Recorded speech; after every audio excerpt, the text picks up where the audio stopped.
Filipenses capítulo 2, versículo 3 diz assim: Nada façais por contenda ou por vanglória, mas por humildade. Cada um considere os outros superiores a si mesmo. Não atente cada um para o que é propriamente seu, mas cada qual também para o que é dos outros.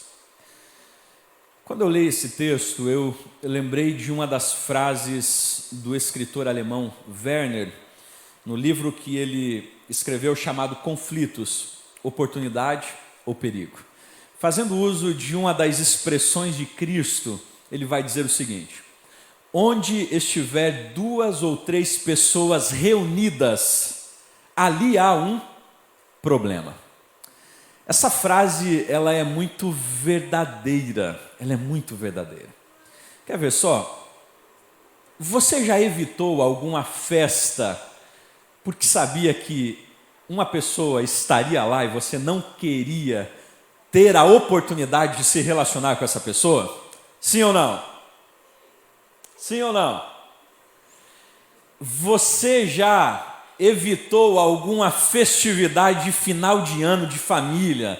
Sabe aquela festa de família, Natal, Ano Novo, que normalmente os relacionamentos pintados nas mídias sociais é aquela família doriana, todo mundo feliz em volta da mesa, aquele peru assado, e a família toda ali em festa, em alegria, os avós sorrindo, os filhos alegres conversando, o genro com a sogra, a nora com o sogro, tranquilamente convivendo de maneira tão alegre naquela propaganda de final de ano. É exatamente assim na sua família?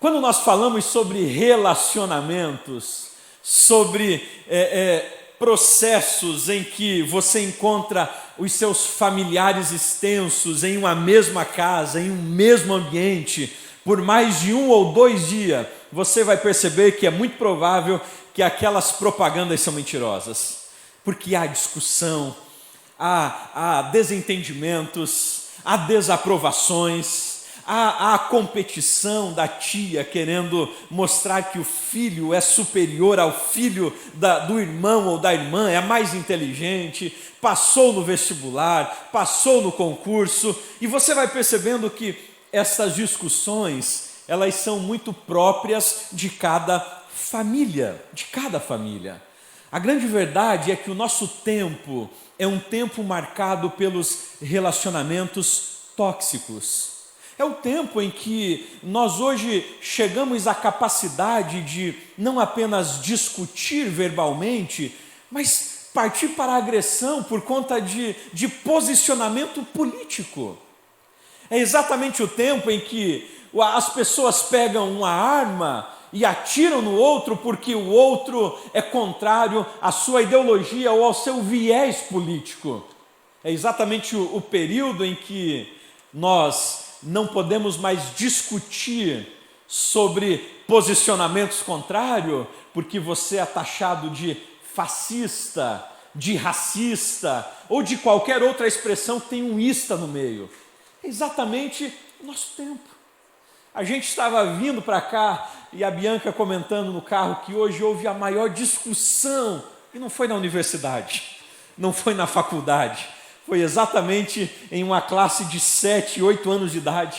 A coordenadora precisou vir, bilhetes nas agendas dos pais, porque a galerinha de 7, 8 anos de idade começaram a discutir sobre política, sobre quem era de fulano e quem era de ciclano, e os ânimos se alteraram em uma classe de 7 anos de idade.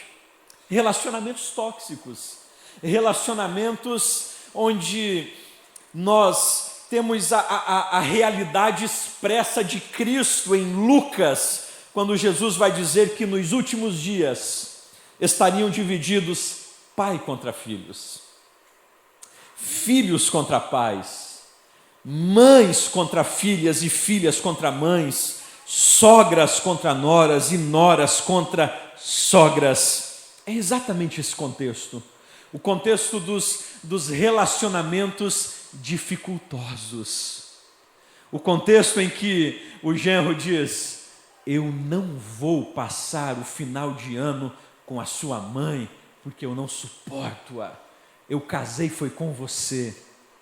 Os relacionamentos em que as noras dizem: eu não vou passar a virada de ano com a sua mãe, porque eu casei foi com você e não com a sua ou com a minha sogra. Os relacionamentos difíceis.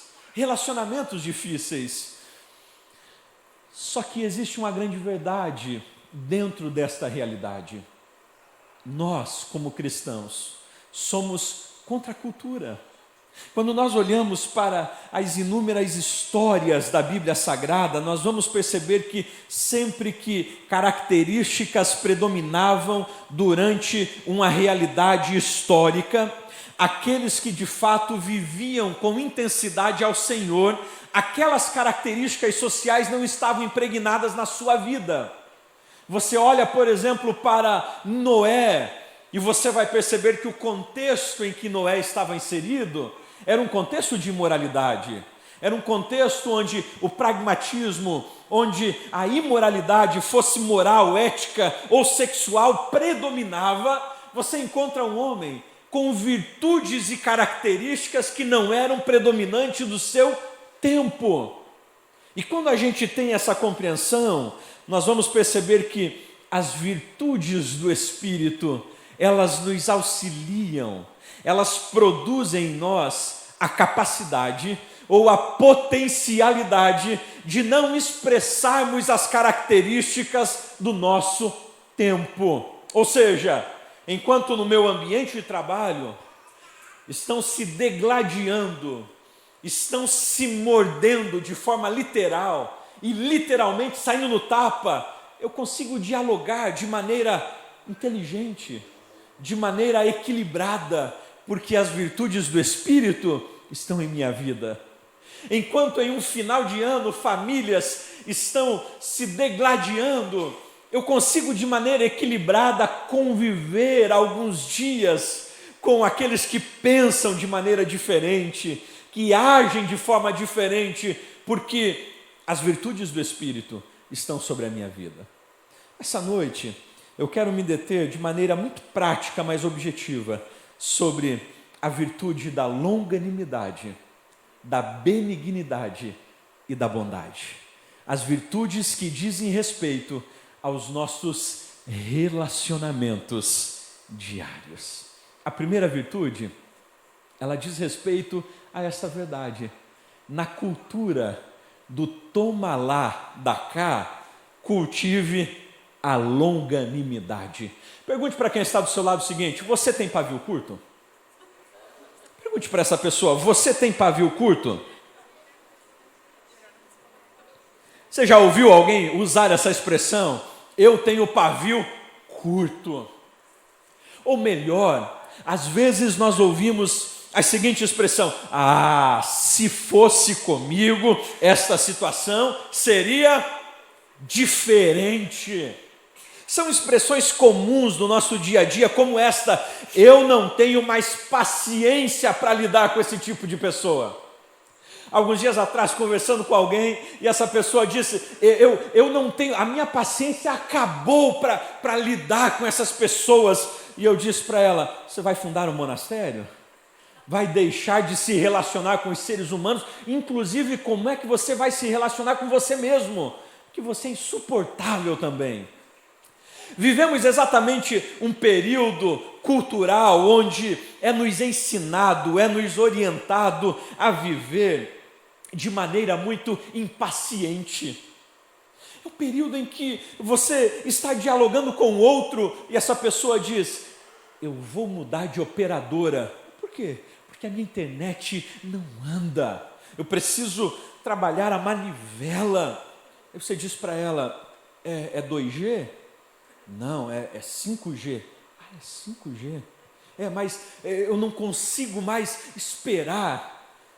Mas conte quantos segundos.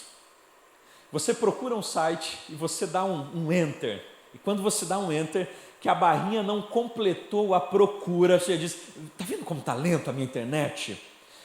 Tá vendo como parece que estão roubando os meus megas? E você fica indignado, já tentando descobrir se hackearam a sua internet. Isso, na verdade, nada mais é do que a nossa falta de paciência. Ou melhor, você entra em um mercado, você entra em uma loja, e aí você procura alguém que está com aquele coletinho, posso ajudar? E você procura essa pessoa e diz, onde eu encontro tal objeto? E a pessoa diz, eu acho que é lá naquele corredor 12º. Aí você chega lá, não é. Qual é a sua primeira sensação? Se eu encontrasse o gerente aqui agora. Posso ajudar e não pode ajudar em nada. Domingo eu levei o meu filho para trocar um presente em uma loja de 1000 e alguma coisa por aí. E nós fomos... E era domingo, gente, e quem gosta de trabalhar no domingo? Me diga quem gosta.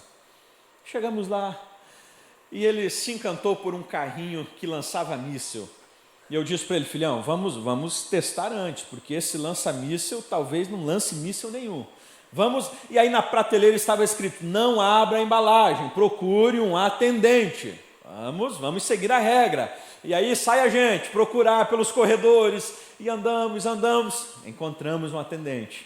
E eu cheguei muito educado, felizão, o filho trocando o brinquedo que tinha ganhado dos avós. E eu disse, você pode abrir para nós, por gentileza? Ele quer fazer um teste até onde vai esse míssil. E o atendente disse para mim, você tem que procurar o gerente. Ele virou as costas e saiu. Fiquei indignado na hora. Eu olhei para o Arthur e disse, filhão, você está vendo como ele atendeu? Isso é um péssimo atendente. E quando eu estava indo indignado procurar alguém que pudesse me auxiliar, eu me lembrei desse texto. Longanimidade. Longanimidade. Afinal, o que é longanimidade? O que é longanimidade? E aí a expressão é macrotomia, traduzida por longanimidade, ânimo espichado, paciência no sentido de resistência, constância, firmeza ou perseverança. Longanimidade nós poderíamos traduzir como a pessoa que é tardia em irar-se, ou trata-se da paciência em suportar as injúrias que você recebe. Longanimidade, a expressão em si já conota uma ideia de você ser longânimo, de você ser paciente diante de situações difíceis. E aí nós poderíamos pontuar a longanimidade a partir de 3 exemplos. Primeiro, longanimidade é não retribuir ao outro o mal que acabei de receber. E talvez o que mais exemplifique esse texto é exatamente a fala de Cristo em Mateus 5,39, quando Jesus diz, se te baterem no lado direito, oferece-lhe então a outra face. E a ideia aqui que Cristo está trabalhando não é para sermos pessoas bobas, que alguém está dando em você, está dizendo, ai que legal, dá na outra face. Não. O que Jesus está propondo aqui é a realidade na não retaliação. É a ideia de você não devolver o mal que acabou de receber. É exatamente a proposta de absorver aquele tapa, receber aquela palavra negativa, absorver aquelas injúrias que você acabou de receber, e ao invés de devolvê-las, você respirar, contar até 10, até 50 e devolver em amor. E perceba que isso é um grande desafio para nós. Isto nos instiga, isso nos confronta. Imagine, pastor Rubens, na empresa, chegar para um funcionário e dizer, olha, você hoje vai trabalhar em tal função, não vou. Você acha que é para mim, mano? Eu sou o gerente dessa área aqui. E aí já a vontade é dizer, eu sou o gerente, estou acima de você, e se você me responder, eu te mando embora. Mas aí existe uma virtude chamada longanimidade, que é o processo em que você não retribui o mal com a mesma intensidade que você recebeu. Longanimidade é não retribuir ao outro o mal que eu acabei de receber. Você está dirigindo, vindo para a igreja, terça-feira à noite, chovendo, Oktoberfest acontecendo, o trânsito intenso. Você está na sua faixa, em um cruzamento, alguém passa, corta a sua frente e te ergue na buzina, baixa o vidro, grita. Sua primeira vontade é o quê? Meu irmão, se eu tivesse uma 380 aqui, Senhor, quem me dera se eu fosse um policial nessa hora, se eu não fosse. Longanimidade é a capacidade de receber o mal, mas não devolver com a mesma intensidade. É a capacidade, mesmo você tendo potencialidade de ferir, de machucar, de devolver, de dar na mesma moeda, mas escolher não fazê-lo, porque há em você a longanimidade. Segundo, longanimidade é a capacidade de ser persistente diante dos fracassos. Perceba que então longanimidade não está relacionada apenas à sua capacidade ou à virtude de resistir ao infortúnio, de absorver algo que me realizam de maneira grosseira. Não, capacidade também, ou longanimidade também está ligado à capacidade de ser persistente diante dos fracassos. E talvez esta seja uma das virtudes que a geração atual não sabe e não conhece.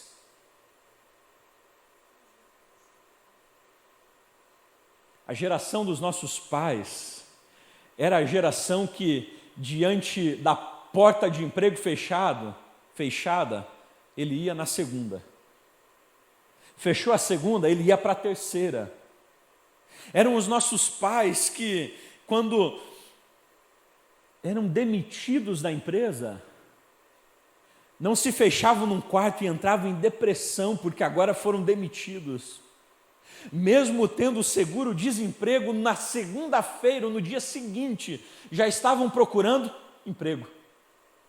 Era exatamente a geração que, mesmo recebendo não e não e não, continuavam insistentes no processo porque estavam determinados. Eram persistentes.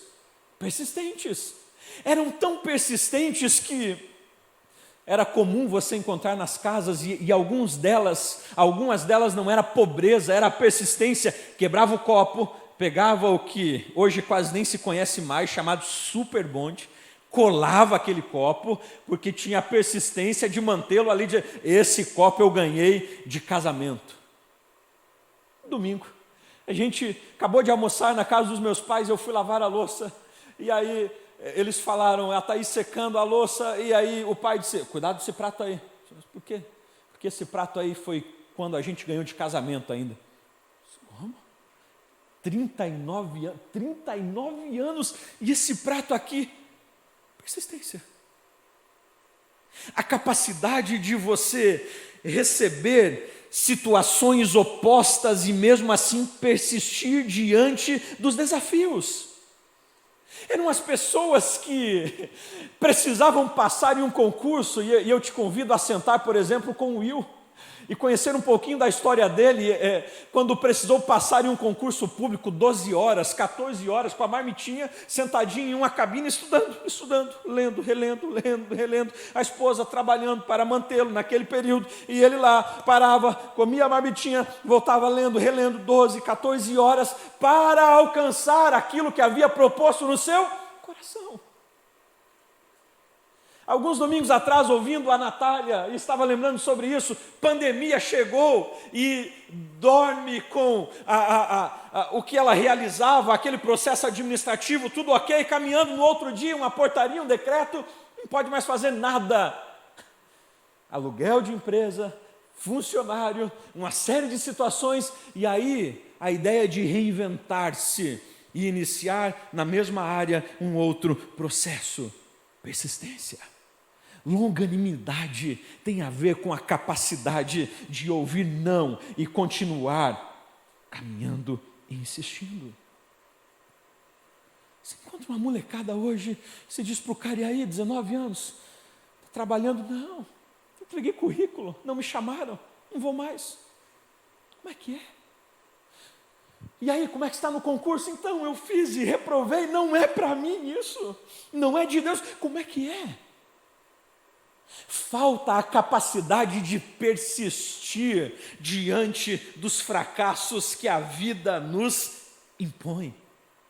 E por fim, longanimidade diz respeito a resistir às situações adversas para cumprir um propósito. Longanimidade. Resistir às situações adversas para cumprir um propósito. Nós temos o maior exemplo de tudo isso, chamado Cristo. Encarna-se e há um propósito, redenção humana.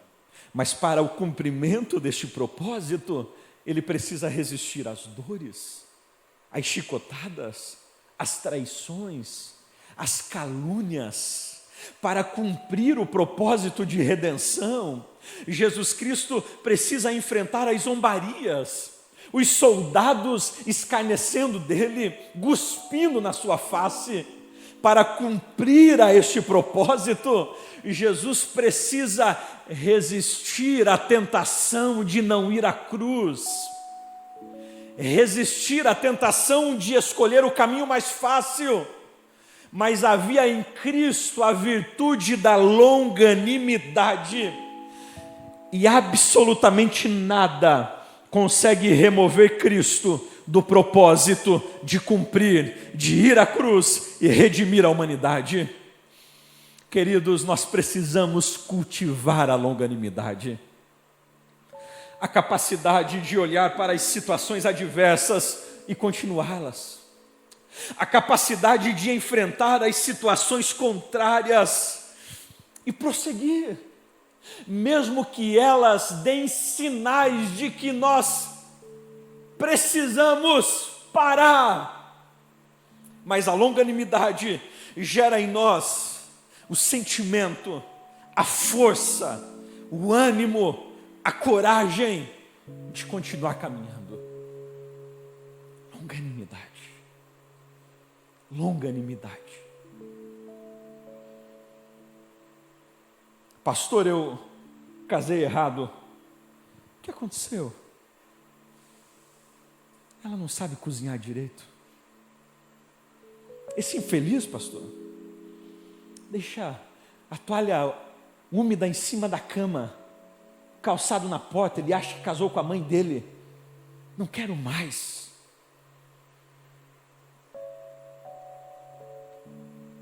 Aí você procura os cabelos brancos e você descobre que naquela história que hoje está com 50 anos e que a gente diz, uau, que incrível, ali já teve em muitas dessas histórias traições, agressões verbais, humilhações, e um olhava para o outro e falava, ei, a gente vai persistir, a gente perdoa, reconhece erros, se humilha, mas continua, longanimidade.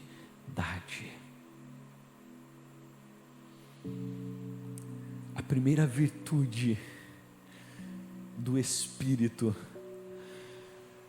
no processo horizontal é a longanimidade, capacidade de receber afrontas e não devolver na mesma moeda, capacidade de persistir diante dos fracassos, e a virtude necessária para cumprir os propósitos, mesmo que eles não sejam favoráveis. Mas existe uma segunda virtude, e a segunda virtude diz respeito exatamente à benignidade. Somente a gentileza pode opor-se à brutalidade. Talvez você já ouviu a seguinte frase: gentileza gera gentileza. Essa frase, na verdade, ela é do José da Trino, um homem que ficou muito conhecido no Rio de Janeiro, porque ele escrevia, principalmente no viaduto do gasômetro, ele escrevia frases sobre gentileza. E uma das frases que José da Trino, um senhor já com uma capa branca que ele sempre usava, uma barba comprida e branca, e uma das frases que ele escreve é exatamente esta: gentileza gera gentileza. E esta frase acaba se multiplicando. E a grande realidade é que, se a virtude da gentileza fosse cultivada em nossos relacionamentos, muitas dores de cabeça seriam evitadas. Muitos dos nossos problemas não aconteceriam se de fato nós cultivássemos a gentileza.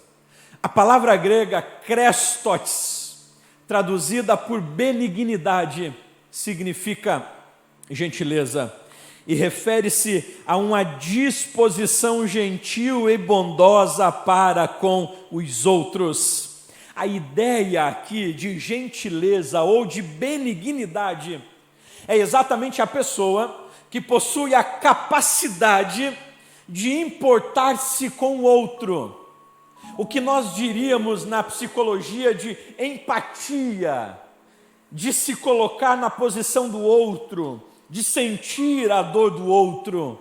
É exatamente a virtude de você ser benigno nos seus processos de relacionamentos. É a ideia, inclusive, de corrigir, mas corrigir com amor, tendo a consciência de que uma correção sem amor é como um remédio sem a preocupação da miligrama. Aquilo que deveria salvar pode matar. Então a benignidade é exatamente a seringa que vai dosar o remédio certo, a correção certa, para que ela resgate. Isto é benignidade. É a ideia dos relacionamentos bondosos. Benignidade. E aí a gente percebe o seguinte: como desenvolvo a benignidade? Como eu sou gentil nos relacionamentos? Em alguns momentos eu já usei essa expressão para a Thaís, no início do casamento. Eu dizia o seguinte para ela: eu não sou como fulano. Eu acho legal a forma como ele trata a esposa. Ele é gentil, mas eu não tenho toda essa gentileza. Você já disse essa expressão? Ou a seguinte expressão: eu sou meio grosso mesmo, eu sou meio truculento. Eu fui criado numa família de pessoas meio truculentas mesmo, e essa gentileza toda, como é linda essa gentileza, mas isso não combina muito comigo. São expressões que nós vamos usando. Eu sou rude de natureza. Não, pastor, eu sou como Moisés mesmo, assim, eu tenho a palavra, a voz, meio duro mesmo, eu sou meio rude mesmo. A grande verdade é que estas narrativas são construções nossas para validar as nossas incapacidades e a nossa falta de virtude chamada de benignidade. Porque a benignidade não é um dom, é uma virtude. E aqui existe um grande problema para a gente.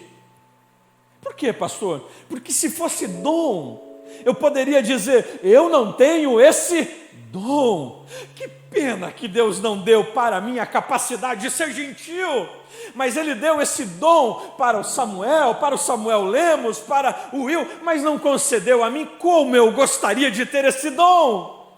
Mas não é dom, é virtude, é fruto, e o fruto faz parte da vida de todo aquele que nasceu de novo. Então, se você estiver do lado de alguém que usa essa expressão, você pode, só com o cantinho do olho, olhar para ele e dizer: deixa de ser grosso, deixa de ser rude, seja mais gentil. Gentileza, gentileza. Como eu desenvolvo a benignidade? Como eu desenvolvo a gentileza? E eu diria de duas formas. Primeiro, reconhecendo o valor do outro.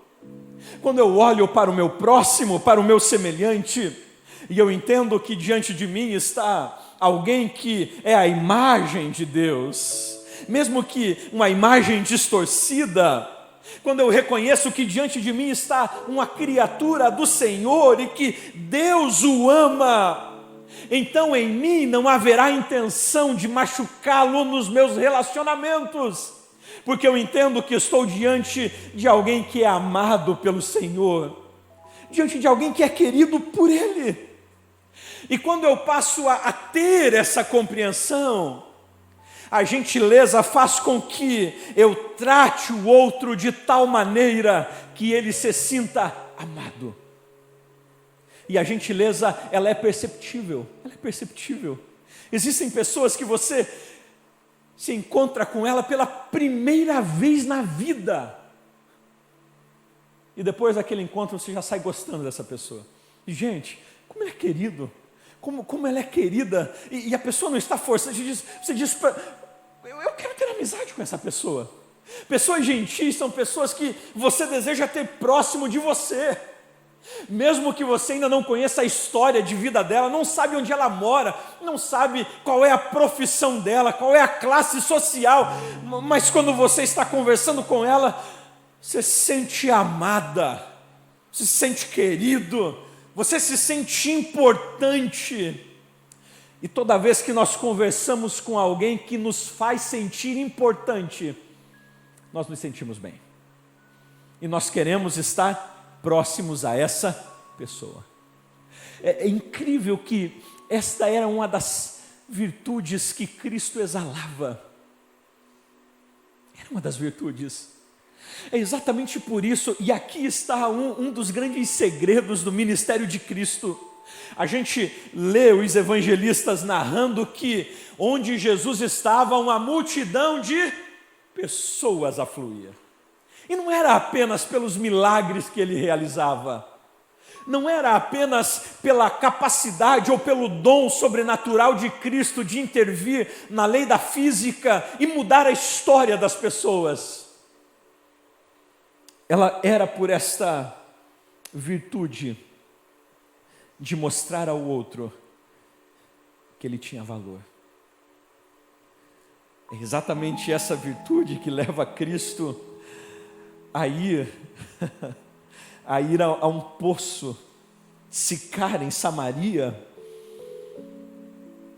e começar a dialogar com uma mulher que ninguém gostaria de dialogar na época, que já havia passado por alguns maridos, alguns homens, e aquele que ela estava agora não era seu marido.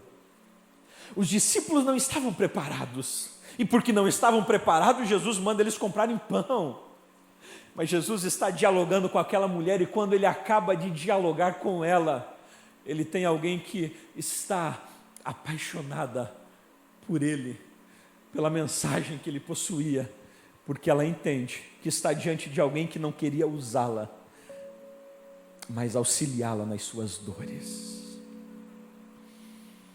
Sabe por que muitas das nossas relações e das pessoas que não são cristãs não se sentem bem ao nosso lado? Escute bem isso. Porque nós hoje desenvolvemos um senso de olhar para o ímpio ou para o não cristão, não como uma criatura, mas como um produto. Como um produto que eu preciso alcançá-lo e trazê-lo para o Senhor, e então contabilizar no meu livro que eu ganhei mais um, e se ganhei mais um, então provavelmente, segundo o que eu aprendi, eu vou ter uma pedrinha a mais na minha coroa. E eu começo já a me relacionar com essa pessoa, não pelo fato de que ele é um ser humano, de que ele é uma criatura, de que ele é alguém que importa para o Senhor. Não, eu já o vejo como um produto. Já pensou esse cara na igreja? Olha o que ele pode fazer. Olha essa capacidade dele. Que voz incrível. Esse cara poderia ser um cantor. Essa homilética dele tão boa, essa oratória dele. Ele poderia ser um pregador se ele viesse para a igreja. Eu preciso trazê-lo. Nós o olhamos como um produto. E ao olhá-lo como um produto e tentar se relacionar com ele como um produto, afasta-se. Mas quando nós olhamos com amor, quando a gente olha com a virtude da benignidade, essa pessoa sente-se amada. E os processos acontecem. Reconheça o valor do outro. Segundo, eu diria, trate o outro à maneira que Deus te trata. Pastor, eu não consigo ser benigno. Eu sou rude. Esse é o meu jeito mesmo. Ok. Então eu diria para você o seguinte: Deus pode tratá-lo da mesma forma que você trata o outro. Se Deus pode tratá-lo da mesma forma que você trata o outro, ok. Mas normalmente não é isso que acontece. Como desenvolver a benignidade? A benignidade nós desenvolvemos quando eu reconheço a maneira que Deus me trata. E aí eu olho no espelho. E eu tenho certeza que nenhum dos senhores que estão aqui ou de quem está me assistindo tem a coragem de olhar no espelho e dizer: e aí, perfeitão, tudo bem? Se você fizer isso, você precisa de tratamento urgente. Você precisa de um psicólogo e de um pastor te acompanhando. Porque normalmente quando nós olhamos para o espelho das Escrituras, o primeiro sentimento que vem até mim é: quão miserável eu sou, quão pecador eu sou, como eu careço da graça e da bondade dele. E quando eu entendo essa dinâmica e eu reconheço que há um perdão e uma graça que me alcança, como eu saio dessa relação e não consigo dispensar a mesma graça e o mesmo amor a quem está à minha volta? Benignidade é a capacidade de tratar o outro da mesma forma que Deus me trata. Vamos seguir? Caminhando para a terceira virtude. Terceira virtude fala exatamente sobre... Deixa eu passar aqui.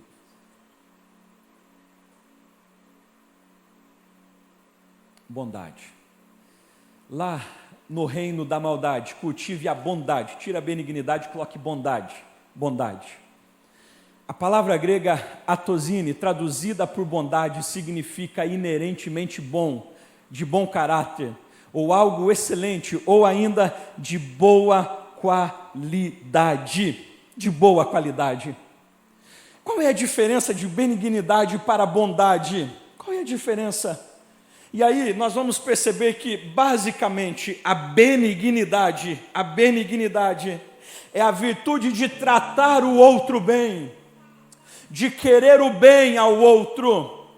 A benignidade é a relação de tratar com amor, de ser amável no meu relacionamento. Já a bondade é a capacidade de se levantar para lutar pelo bem do outro que está ao meu lado. Então perceba, enquanto na benignidade eu olho para o meu próximo e o trato de maneira amável, a bondade faz com que eu me levante e agora lute com todas as minhas forças pelo bem daquele que está ao meu lado. Ou seja, se na benignidade eu dispenso o amor no relacionamento, agora na bondade eu me levanto com o propósito de lutar pelo bem do outro. E perceba o seguinte: como vencemos a maldade? Como vencemos a maldade?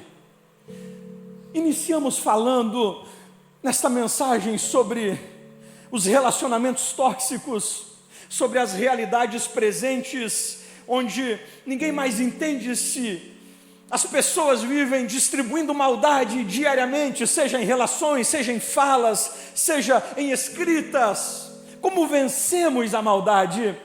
E aí Paulo vai escrever aos cristãos de Roma dizendo: não se deixem vencer pelo mal, mas vençam o mal com o bem. Ou seja, a maldade, eu só posso vencê-la a partir da bondade. Quando a gente olha para a história, você percebe que alguns movimentos foram feitos para que maldades fossem vencidas a partir de bondade. Você tem um homem, por exemplo, chamado Martin Luther King, que vai se levantar em um período de segregação racial nos Estados Unidos, e ele vai defender a causa dos negros, vai defender a inclusão dos mesmos nas mesmas escolas que os brancos estudavam, que estes usassem os mesmos meios de transportes que os brancos, que tivessem os mesmos direitos. Mas quando você assiste a um documentário de Martin Luther King, você vai perceber que uma das defesas dele era: nós não pegaremos em armas. E como venceremos esta opressão? Venceremos com as marchas da paz. Caminharemos, estaremos aqui parados. E aí em um dos documentários você percebe eles parados. E aqueles policiais vindo e agredindo-os, e eles parados. Entendendo que a maldade você vence com a bondade. Poderíamos dizer o seguinte: a bondade trata-se da sequência da benignidade, porém de forma mais ativa. Ou seja, benignidade é eu tratar com amor, é eu ser afável. Bondade é eu olhar para a opressão que o meu irmão está vivendo e de alguma forma eu me levantar para auxiliá-lo. Quando a gente olha para a vida de Cristo, nós encontramos a bondade de forma muito clara. Você tem um Cristo com os seus privilégios, você tem um Cristo, e João vai descrever no capítulo 1 do seu prólogo, que abre mão dos seus atributos, abre mão de tudo aquilo que ele poderia usar do seu poderio, e agora ele assume a forma de servo, e ele passa a estar entre os homens e viver entre os homens para uma finalidade: sacrificar-se pela humanidade para resgatá-los. Ou seja, você tem alguém que abre mão dos seus privilégios para servir aqueles que aqui estão e resgatá-los.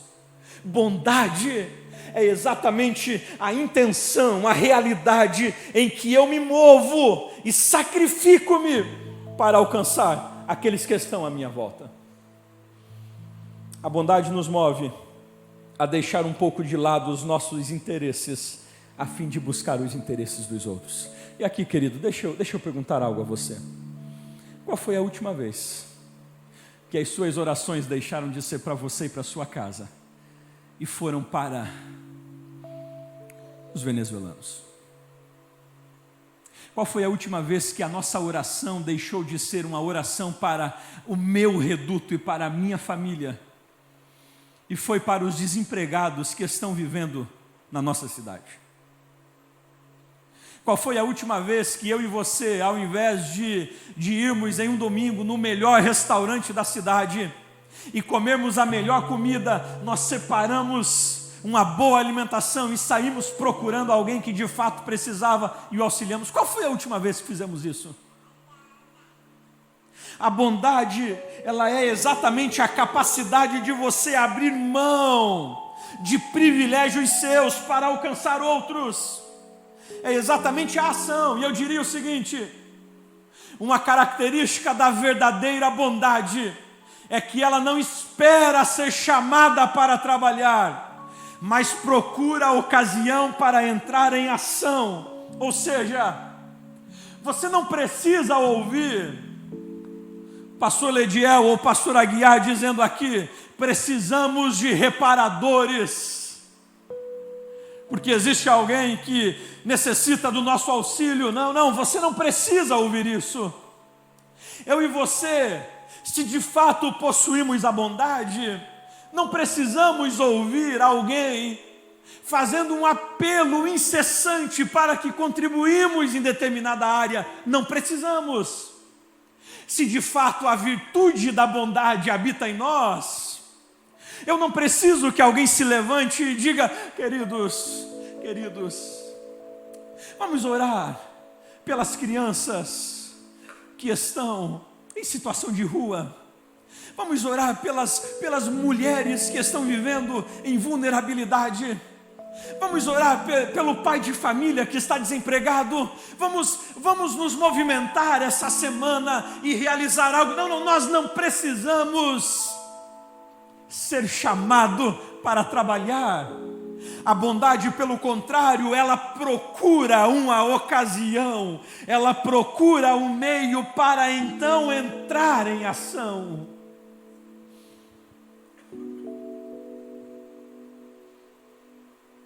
Eu procuro o desempregado para auxiliá-lo. Eu procuro a criança que está vivendo em situação de risco para auxiliá-la. Eu procuro a família que está em uma situação de rompimento e de desmoronamento para intervenção. Eu não cruzo os braços.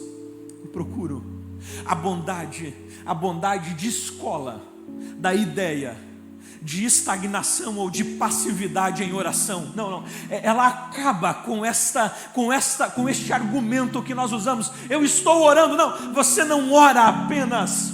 A bondade gera em nós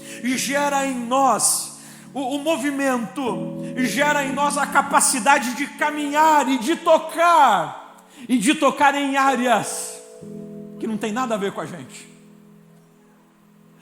Aí você se envolve em uma causa e de repente alguém diz: não tem nada a ver com a sua área, não tem nada a ver com o seu trabalho. Como que? Bondade, foi a bondade.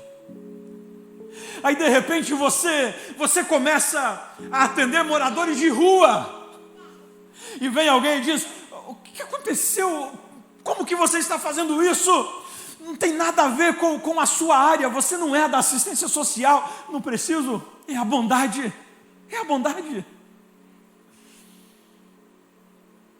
Ela nos move. Conversando com um amigo nosso, ele na época trabalhava na polícia, era capitão da polícia em Curitiba, e ele contando que inúmeras as vezes, e a esposa dele contando esse relato: não faça isso se você não for guiado pelo Senhor. Mas ela contando que às vezes chegava, ela, oficial de justiça, às vezes chegava em casa depois do trabalho, e lá estava o marido dela barbeando um cara na sala da casa. Um susto. Ela entrava, cumprimentava, todo aquele cuidado de mulher, né? Ia no outro cômodo, fazia qualquer barulhinho, ele ia lá e ela dizia: quem é?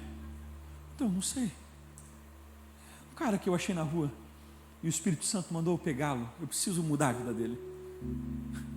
De pegar e levar andarilho para o banheiro e dar banho no cara, dar a roupa dele, cortar cabelo, barba, alimentá-lo, direcioná-lo. Você é um polícia. Você é um cara que não precisa fazer isso. Você hoje já está num cargo que direciona pessoas. E ele falou: pois é, cara, eu não consigo. Às vezes a gente está viajando e eu passo e vejo aquilo e eu sou incomodado e eu preciso voltar e atendê-lo. Bondade. Bondade é a virtude que nos move para sacrificar-se em prol do outro. Se coloque de pé nessa noite. Pergunte para quem está do seu lado. Pergunte para quem está do seu lado. Qual foi a última vez que você se moveu em aliviar a dor de alguém? Pergunte para quem está do seu lado isso. Qual foi a última vez que você se moveu em aliviar a dor de outro? Qual foi a última vez? Essa talvez seja uma das frases que melhores se encaixam no que aqui nós falamos. Nisto todos conhecerão que sois meus discípulos, se vos amardes uns aos outros. Conhecerão a nós como discípulos, não pelas roupas que usamos. Conhecerão a nós como discípulos, não pelos locais que frequentamos. Conhecerão a nós como discípulos de Cristo, pela ação diária nas virtudes da longanimidade, recebendo críticas e devolvendo em graça, recebendo zombarias e devolvendo em amor. Nisto conhecerão que sois meus discípulos, recebendo chacotas e devolvendo em palavras de bênçãos. Mas pastor, peraí, eu não tenho sangue de barata. Não, você não tem sangue de barata, mas você tem o sangue de Cristo que corre na sua vida. E o sangue de Cristo é exatamente aquele que nos gera ou dá em nós a capacidade de expor essa virtude. Ah, meu irmão, se fosse por nós mesmos, a chacota voltaria, a mão na cara iria, a palavra rude retornaria. Mas se há em nós o fruto do Espírito, então eu devolvo em amor. Devolvo em amor. Eu trato com o meu senso de rudez, de grosseria.